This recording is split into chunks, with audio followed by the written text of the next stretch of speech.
Inilah detik-detik tembok bilik Sudin tata air jebol menyebabkan air bercampur sampah tumpah membanjiri Jalan Au Pasar Minggu, Jakarta Selatan, Rabu siang. Sejumlah mobil sempat terjebak di tengah banjir. Diduga curah hujan tinggi dan sampah menumpuk sebabkan air meluap dan menekan tembok hingga roboh. Air pun langsung membanjiri pemukiman warga dan kios di depan tembok, membuat sebagian barang dagang terbawa banjir.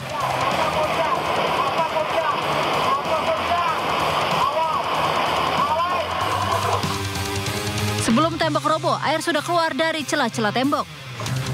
Intensitas hujan cukup tinggi, debit air juga cukup tinggi, sehingga tembok yang usianya juga tidak cukup tua ya. Sehingga air membuat jebol tembok yang ada di bidang SPR. Itu tadi pas kejadiannya jam 10:42, itu tiba-tiba tembok jebol. Jadi kayak sampah itu masuk ke dalam, dorongan kayak tsunami lah gitu. Itu kursi ada rusak juga, kabel toples, baru baju hanyut banyak banget. Puluhan pasukan oranye dari Kelurahan Pasar Minggu dan petugas Dinas Tata Air langsung bergerak membantu warga di lokasi. Air sudah surut dan akses jalan yang tadinya sempat tak bisa dilintas kendaraan sudah bisa dilalui seperti biasa. Dari Jakarta dan Helmi Jambati, Ayus melaporkan.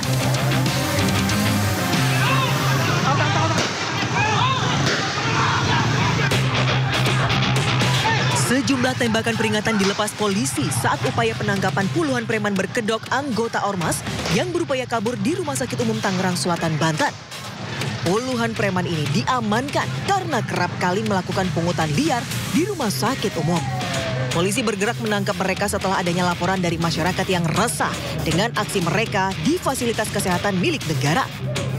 Dalam aksinya, para pelaku meminta uang parkir di atas tarif normal. Selain menangkap pelaku, polisi juga menyita barang bukti ratusan karcis parkir dan sejumlah uang tunai. Usai diamankan, selanjutnya para pelaku digelandang ke Mapolda Metro Jaya guna penyelidikan lebih lanjut. Dari Tangerang Selatan, Banten, Nunung Purnomo, iNews melaporkan. Selamat siang pemirsa, Sindo Siang kembali hadir untuk menemani aktivitas Anda. Bersama saya Nata Arman, berikut berita pilihan siang ini.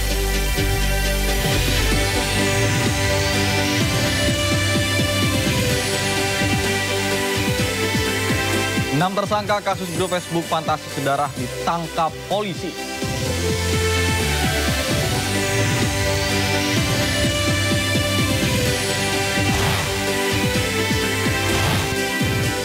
Kejagung mengamankan Komisaris Utama PT terkait dengan perkara pemberian kredit bank ke PT Sritex.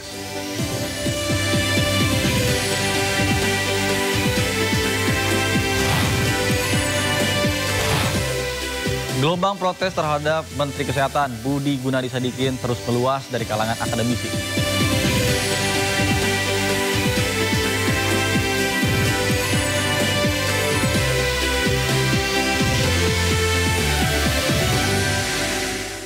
Pemirsa, kita awali Sindo Siang dengan informasi unjuk rasa memperingati 27 tahun tragedi Trisakti yang digelar ratusan mahasiswa Trisakti di kantor Gubernur DKI Jakarta pada Rabu petang berujung bentrok. Para mahasiswa hendak masuk bertemu dengan Gubernur Pramono Anung namun dihadang oleh aparat kepolisian.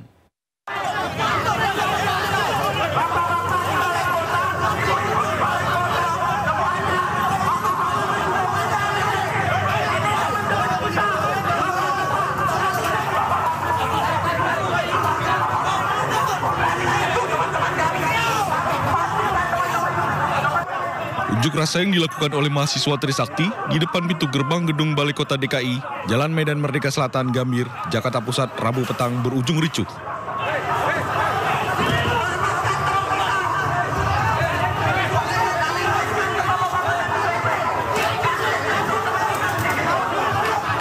Para mahasiswa mencoba masuk ke dalam gerbang gedung Balai Kota, namun dihalangi oleh pihak kepolisian yang berjaga. Kericuan baru mereda setelah koordinator aksi menenangkan para mahasiswa.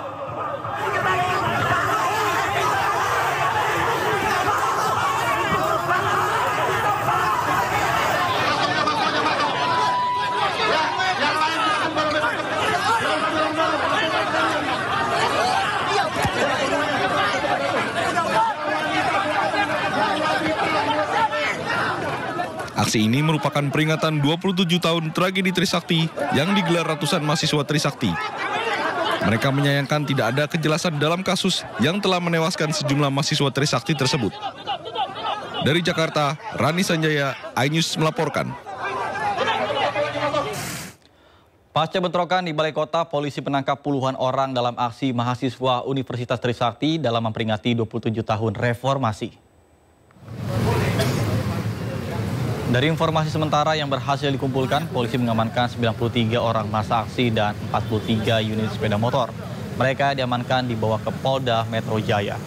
Sebelum diketahui sebab penangkapan, namun diduga terkait dengan adanya sejumlah polisi yang terluka ketika terjadinya kericuhan. Bahkan hingga kini belum ada pernyataan resmi dari jajaran Polda Metro Jaya.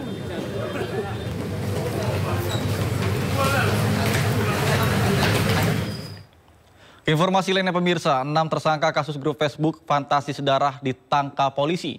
Mereka memiliki peran masing-masing dari admin grup hingga member aktif.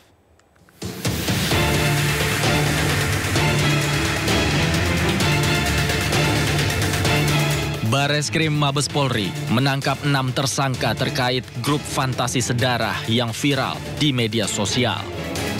6 orang ini memiliki peran berbeda dalam grup tersebut.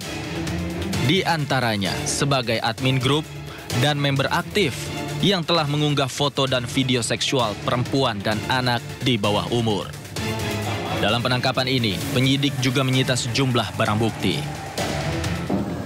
Tindak pidana PPA dan PPO berdasarkan laporan polisi yang kami terbitkan di Bareskrim Polri berjumlah 2 dan di Polda Metro Jaya berjumlah 1 laporan polisi pada tanggal 16 Mei 2025. 3 laporan polisi ini mendasari kami untuk melakukan penyelidikan di berbagai wilayah, di berbagai daerah, mendasari daripada profiling dan monitoring di platform media sosial, sehingga kami melakukan penangkapan terhadap 6 orang tersangka. Di antaranya dilakukan penangkapan di Jawa Barat. Polisi hingga kini masih memeriksa para pelaku secara intensif. Sementara grup Fantasi Sedarah yang memiliki ribuan member ini sudah diblokir oleh polisi. Dari Jakarta, tim liputan iNews melaporkan. Dan berikut peran-peran para pelaku dalam grup Fantasi Sedarah yang ditangkap oleh pihak kepolisian.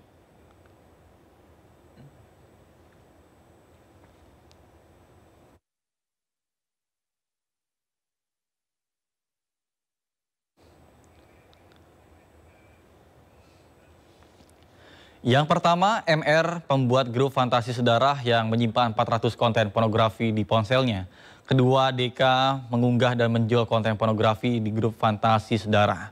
Kemudian ketiga, MS membuat video asusila pribadi dengan korban.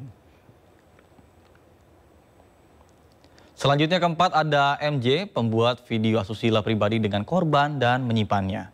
Kemudian kelima dan keenam ada MA dan KA, pengunduh dan pengunggah ulang konten pornografi.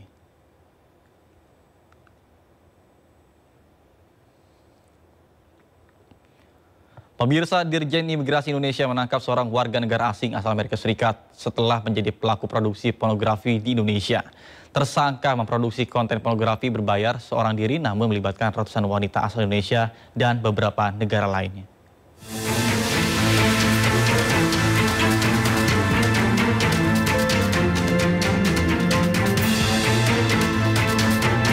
TK, warga negara asing asal Amerika Serikat, diamankan Dirjen Imigrasi Republik Indonesia setelah memproduksi konten pornografi berbayar di Indonesia. Pengungkapan kasus atau tindak pelanggaran yang dilakukan tersangka berasal dari patroli cyber pada 7 Februari 2025 lalu yang menemukan sebuah akun di aplikasi X yang mengunggah promosi konten pornografi berbayar. Dirjen Imigrasi kemudian melakukan penelusuran dan mendapati bahwa tersangka adalah pemilik akun pornografi tersebut. Tersangka diamankan di Bali pada 25 Maret lalu oleh pihak Dirjen Imigrasi saat akan pergi ke Kuala Lumpur. Tersangka kemudian dibawa ke Jakarta pada 9 April 2025 untuk menjalani proses penyidikan lebih lanjut.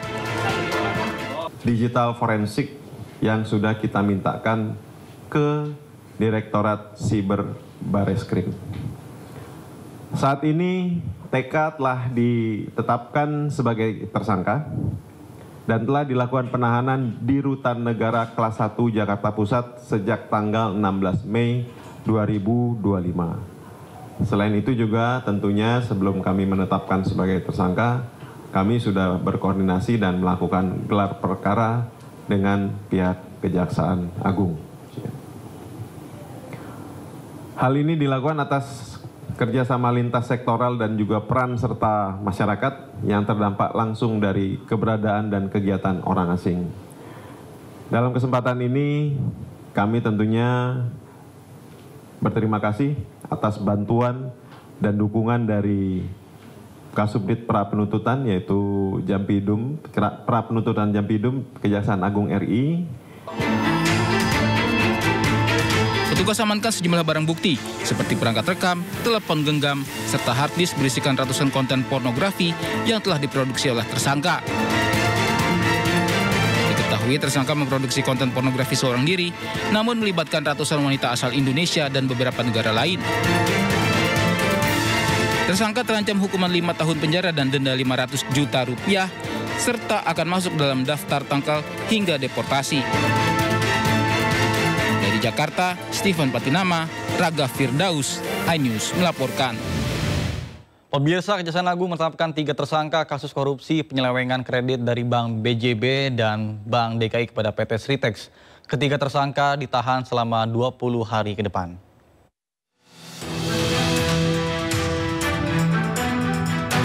Ketiga tersangka yang ditetapkan sebagai tersangka Direktur Utama PT Sritex Iwan Setiawan Lukminto, yaitu Zainuddin Mapa selaku Direktur Utama Bank DKI tahun 2020 dan Diki Syah Bandinata selaku Pimpinan Divisi Komersial dan Korporasi Bank BJB. Direktur Penyidikan Jampitsus Kejagung Abdul Kohar menyebut ada aturan yang dilanggar dalam pemberian kredit yang dilakukan Bank BJB dan Bank DKI kepada PT Sritex, hingga membuat kerugian negara mencapai 600 miliar rupiah terkait pinjaman PT Sritex pada 2 bank. 3 orang tersebut sebagai tersangka karena ditemukan alat bukti yang cukup telah terjadi tindak pidana korupsi dalam pemberian kredit PT Bank Pembangunan Daerah Jawa Barat dan Banten serta PT Bank DKI Jakarta kepada PT Sritex Isman Tbk. Penetapan tersebut berdasarkan untuk ISL, yaitu penetapan nomor 35 tanggal 21 Mei 2025. Untuk tersangka DS berdasarkan penetapan nomor 36 tanggal 21 Mei 2025. Dan untuk tersangka YM berdasarkan penetapan nomor 37 tanggal 21 Mei 2025. Kejaksaan Agung mengatakan meski Sritex adalah perusahaan swasta, namun dugaan korupsi tetap diusut lantaran pemberian kredit diberikan oleh bank berplat merah. Dari Jakarta, Tim Liputan, iNews melaporkan. Penangkapan Direktur Utama Sritex ditanggapi beragam oleh mantan karyawan PT Sri Rejeki Isman. Mereka berharap penangkapan Setiawan Lukminto tidak mempengaruhi pemberian pesangon kepada seluruh mantan karyawan.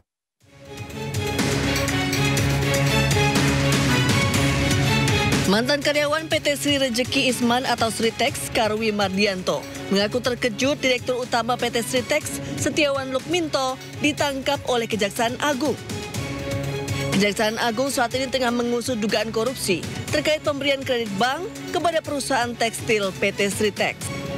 Karwi mengaku tidak takut jika penangkapan Direktur Utama PT Sritex ini berpengaruh kepada pemberian hak pesangon kepada seluruh eks-karyawan. Menurut saya pribadi sebagai eks-karyawan, status kita kan sudah di PHK.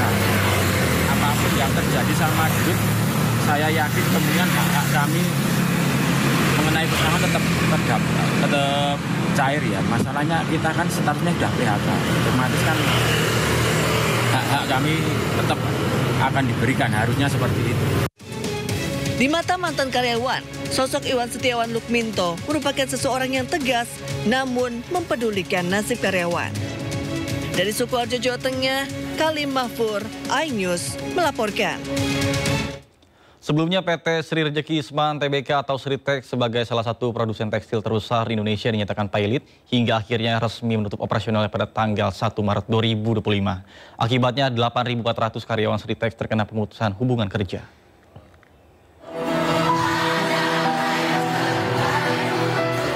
Kondisi pilot yang dinyatakan Pengadilan Niaga Semarang kepada PT Sri Rejeki Isman Tbk atau Sritex menyebabkan penutupan resmi operasionalnya per 1 Maret 2025. 8.400 karyawan terkena PHK. Laporan keuangan Sritex Desember 2020 dinyatakan memiliki utang 17,1 triliun rupiah, sementara total aset hanya 26,9 triliun rupiah. Padahal Sritex harus menghidupi lebih dari 17.000 karyawannya. Kemudian PT Indo Barta Rayon menggugat Sritex sejak 2 Desember 2024 karena dinilai lalai memenuhi kewajiban membayar utang ke kreditur. Pada 26 Februari 2025, tim kurator resmi mengeluarkan keputusan Sritex PHK karyawannya. Para pekerja menerima surat PHK sebagai syarat pencairan hak-hak mereka, termasuk jaminan hari tua dan jaminan kehilangan pekerjaan melalui BPJS Ketenagakerjaan. Para karyawan telah mengisi formulir PHK untuk mempercepat pencairan hak mereka. Pemutusan hubungan kerja ini membuat ribuan karyawan Sritex yang sudah bertahun-tahun bekerja berduka dan kehilangan pekerjaan. Momen haru terjadi saat penutupan Sritex, di mana Direktur Utama Sritex, Iwan Setiawan Lukminto, menangis dan menyampaikan kata-kata terakhir ke karyawannya. Suasana haru ini sempat viral di media sosial. Masih tercatat sebagai anggota Polri aktif, pelantikan Irjen Muhammad Iqbal sebagai Sekretaris Jenderal DPD RI menuai polemik.